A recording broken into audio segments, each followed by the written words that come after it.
closer to its throat, it goes up. Ba.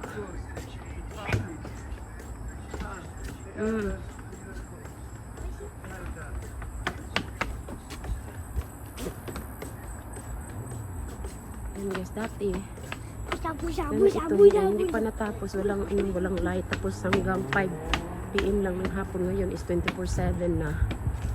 Ang ganda maglakad ng ganitong oras kasi sobrang hangin. Tapos hindi na siya hindi na mainit. Ang oras dito is 7:10.